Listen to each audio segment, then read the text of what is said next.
사랑하는 기쁨의 교회 성도 여러분, 안녕하세요. 오늘은 다 같이 누가복음 6장 1절에서 5절의 말씀을 묵상하겠습니다.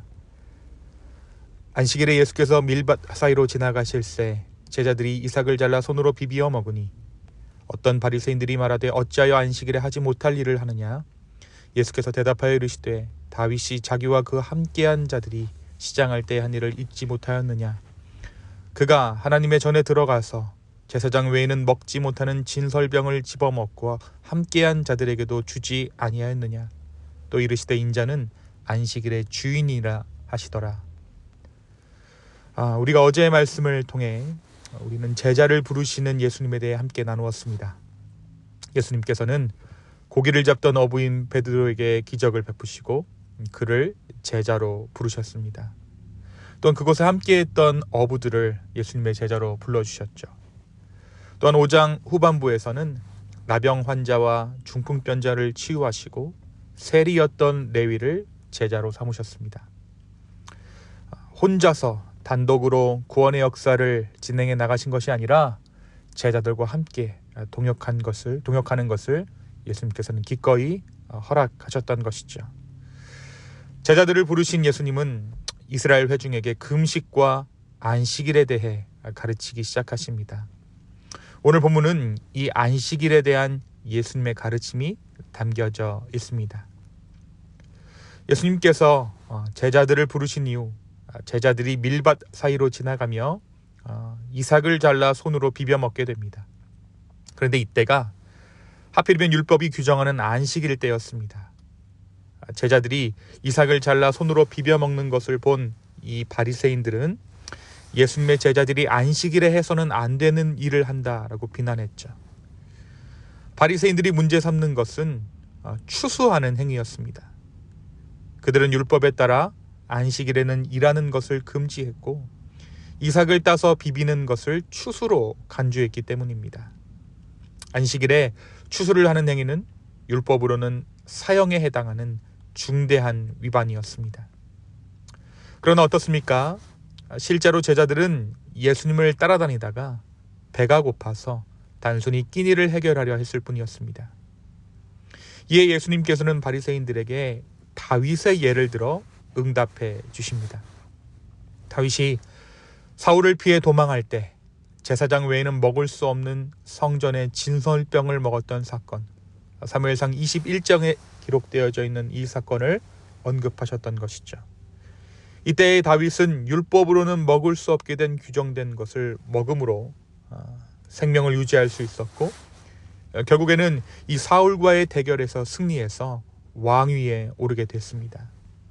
예수님께서는 그들이 가장 위대한 왕이라고 여겼던 다윗의 예를 들면서 생명을 살리는 일이 의식법보다 우선함을 가르치셨던 것입니다. 마지막으로 예수님께서는 인자는 안식일의 주인이니라 라고 선언하십니다. 이것은 안식일의 참된 의미를 해석하고 적용할 권위가 하나님이셨던 예수 그리스도 자신에게 있음을 밝히신 것입니다. 예수님의 권위를 바리새인들에게 말씀하실 뿐 아니라 율법의 주인이신 예수님께서 그들이 오독하고 있는 율법에 대해 새로운 해석을 제시해 주신 것입니다. 사랑하는 성도 여러분, 오늘 이 누가복음 6장의 말씀은 우리에게 무엇을 말해주고 있을까요? 오늘 이 말씀은 바리새인들이 중요시 여겼던 율법의 형식적인 준수보다 그 정신과 목적이 더 중요하며 안식일은 결국 사람을 위한 것임을 보여주고 있습니다. 여러분, 우리가 예수님의 이야기를 볼 때 예수님께서 이 땅에 오셔서 어떤 계명이 가장 크냐는 율법학자들의 질문을 받으셨던 것을 기억하실 것입니다. 율법학자들은 율법의 세계관 안에서 어떠한 율법이 가장 큰가가 관심사였던 것이죠. 그리고 그 율법의 크고 작음에 따라 사람들을 규정하고 그 율법이 말하는 죄를 지적함으로써 사람들의 질서, 사람들의 규율을 잡는 것이 이 율법학자들의 역할이요 그들이 사는 방식이었습니다. 이때 예수님께서 무엇이라고 대답해 주십니까? 그렇습니다. 예수님은 율법의 의미를 사랑이라고 말씀하셨습니다. 하나님 사랑과 이웃 사랑이 바로 율법이라고 말씀해 주신 것이죠. 다시 말하면 율법의 핵심적인 가치와 정신은 정죄가 아니라 사랑에 있다라고 말씀해 주신 것입니다. 우리가 신앙생활을 하다 보면 우리 안에 저마다의 가치가 생기고 선이 생깁니다. 그리고 선악을 구분하는 시선이 자리 잡게 됩니다. 하지만 우리가 오늘 말씀을 통해 우리의 마음 가운데 새겨야 하는 것은 그 시선이 과연 사랑에 기초해 있는가일 것입니다. 내가 누군가를 바라보는 시선이 사랑에 기초해 있는가? 아니면 율법이나 나의 기준에 기초해 있는가? 이것에 대해 우리는 생각해 봐야 한다는 것이죠. 사랑에 기초한 시선은 내가 속한 공동체를 살릴 것입니다. 그런데 이것은 자연스러운 것이 아닙니다. 우리가 사랑의 시선을 갖게 되는 것은 결코 자연스러운 것이 아닙니다. 노력해야 하고 훈련해야 하는 것입니다. 성령 안에서 우리의 시선을 끊임없이 가다듬어야 하는 것입니다. 사랑하는 여러분, 오늘 하루 우리의 시선이 정죄의 시선이 아닌 사랑의 시선이 되기를 소망하는 저와 여러분 되었으면 좋겠습니다.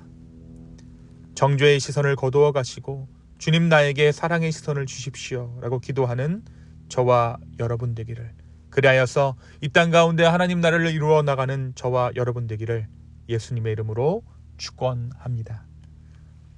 두 번째, 오늘 말씀은 우리에게 교정하시는 예수님의 은혜에 대해 말합니다.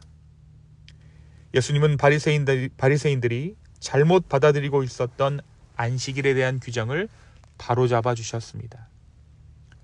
바리새인들이 이때 예수님의 가르침을 받아들였다면 그들 또한 예수님과 함께 영원한 안식 가운데 들어갔을지도 모를 일입니다. 하지만 이들은 끝까지 예수님의 교정을 받아들이지 않게 되죠. 그리고 구원으로부터 멀어지게 됩니다. 사랑하는 성도 여러분, 예수님은 사랑하는 자들의 마음을 교정하실 뿐 아니라 그들의 삶을 수정해 주십니다. 그것이 예수님의 사랑이요 예수님의 은혜입니다. 오늘도 우리는 이 예수님의 사랑 가운데 우리의 삶을 교정받습니다.